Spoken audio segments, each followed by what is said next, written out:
खुश आमदीद। आज हम आपको लेकर चलेंगे 1965 की जंग के इन हकाइक के पास जो आपने कभी पहले नहीं एशिया की सुने। फजा में खामोशी थी, मगर ये खामोशी एक आने वाले तूफान की निशानी थी। पाकिस्तान और भारत के दरमियान कशीदगी कई महीनों से बढ़ रही थी। सरहदों पर सिपाही खामोशी से पहरा दे रहे थे। हर सिपाही जानता था कि अगला लम्हा जंग का आगाज भी हो सकता है। और फिर सितंबर 1965 में अचानक सरहदों पर गोलाबारी शुरू हो गई। चंद लम्हों में यह कशीदगी एक मुकम्मल जंग में बदल गई। आसमान में जंगी तैयारे एक दूसरे का ताक़ुब कर रहे थे। हर लम्हा फजाओं में एक नई लड़ाई शुरू हो रही थी। जमीन पर टैंकों की गर्ज मैदान जंग को हिला रही थी। सियालकोट के करीब चोंडा के मैदान में टैंकों की एक बड़ी लड़ाई शुरू हो चुकी थी। यह लड़ाई तारीख की बड़ी टैंक जंगों में से एक बनने वाली थी। सिपाही मोर्चों में बैठकर दुश्मन का मुकाबला कर रहे थे। सिपाहियों, अपनी पोजीशन लो। और सिपाही बगैर खौफ के आगे बढ़ने लगे। दूसरी तरफ शहरों में सायरन बज रहे थे।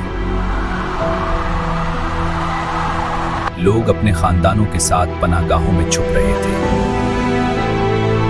आसमान पर जंगी तैयारे मुसलसल गश्त कर रहे थे और जमीन से एंटी एयरक्राफ्ट गन्स इनका मुकाबला कर रही थी। मगर सरहद पर लड़ने वाले सिपाहियों के लिए जंग अभी खत्म नहीं हुई थी। हर सिपाही अपने वतन के दिफा के लिए तैयार था। दूसरी तरफ फौजी क़यादत मुसलसल नई हिकमत अमली बना रही थी। हर फैसला जंग का रुख बदल सकता था। यहाँ से पेशकदमी करो। हाँ, मगर रसद का खतरा है। तोपों की गर्ज पूरे मैदान में सुनाई दे रही थी। रात के अंधेरे में भी जंग जारी थी। फौजी रेडियो के जरिए मुसलसल पैगामात भेजे जा रहे थे। इस जंग में कई सिपाही जख्मी भी हुए। मैदान जंग के पीछे अस्पतालों में जिंदगी बचाने की जंग जारी थी। इसे मुस्तहकम करो। दुनिया भर के अखबारात इस जंग की खबरें शाये कर रहे थे। आलमी ताकतें इस जंग को रोकने की कोशिश कर रही थी। We must act now before it escalates further. Agreed. A ceasefire is essential. आखिरकार जंगबंदी की बातें शुरू हो गई।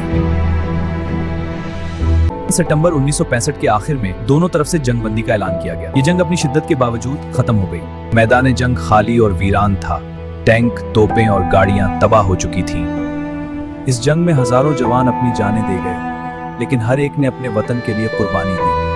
हर शहीद की कुर्बानी आज भी याद की जाती है और उनकी याद हमें वतन से मोहब्बत का सबक देती है। ये जंग इसलिए शुरू हुई क्योंकि दोनों ममालिक के दरमियान सरहदी तनाजुआत और फौजी कार्रवाइयों ने सूरत हाल को काबू से बाहर कर दिया। 1965 की जंग ने हमें यह सिखाया कि बहादुरी और कुर्बानी की कोई कीमत नहीं, और ये कि वतन के लिए खड़ा होना हर शहरी का फर्ज है। जंग की कहानी, बहादुरी, कुर्बानी और वतन के जज्बे की दास्तान।